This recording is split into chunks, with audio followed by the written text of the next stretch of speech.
Jim, some critical levels, some argue, at this 200-day. I think Mike Wilson, when he comes out, he says, the Morgan Stanley, this is it.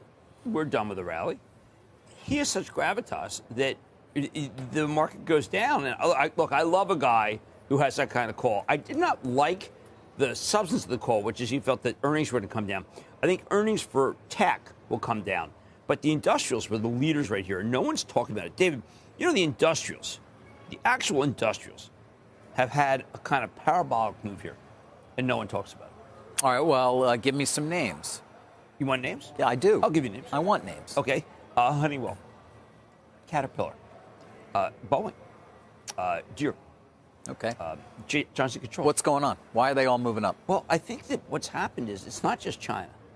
I think that they actually, this is my thesis, and I'm glad you asked. Yeah. They, unlike companies that issue a lot of stock, called stock-based compensation, which you followed, these actually have earnings. They have EBITDA, but they don't call it EBITDA because they call it earnings per share. They got earnings per share. And the stocks are not expensive. Honeywell's probably the most expensive of those. But you buy them, and they all have bought stock back when you look at how much. So there's no supply when the futures go up.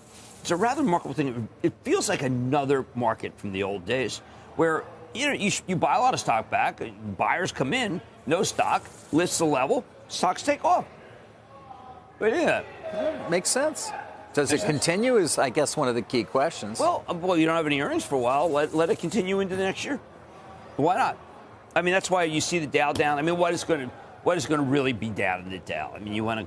Well, Salesforce was down on Friday. Okay, it wasn't enterprise software. I didn't talk about enterprise software. You talked about I did not mention that. I talked about companies like Honeywell, okay? Which is still a big piece of the Dow. Look at that, down 5 for the year. Do you think it's possible? A couple thousand more points and you're flat for the year? I think it could happen. I mean, I think that you've got, if China really is, if they really decide, look, I'm going to give them their narrative.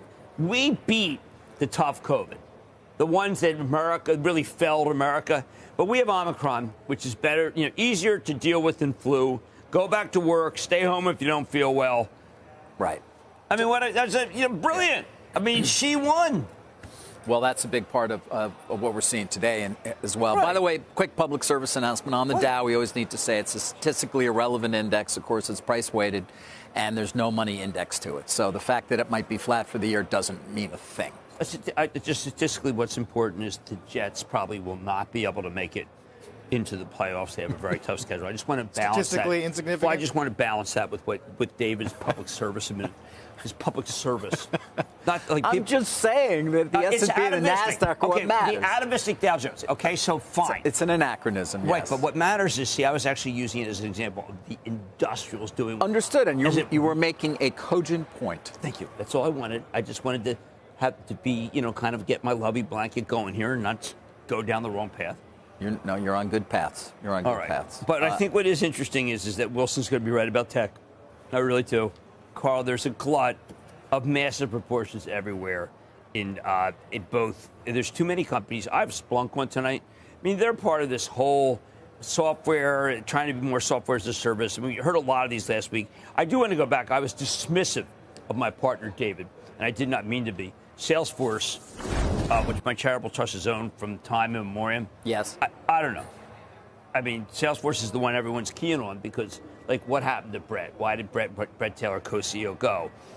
Did they really lose some big accounts? And what happens is that this becomes very self-fulfilling. Very hard to stop the decline. Interesting. I mean, there's still a thesis out there. Ed Yardeni's a good example of companies will look to get hyper-productive in the coming year. That's one reason he's looking for a soft landing. That's going to rely heavily on software. Absolutely. Workday is another one. Workday stock has been going in the right direction. David, when you want to digitize, you bring in those guys. If you want to automate, you bring in Emerson. Emerson's another example of a straight-up stock.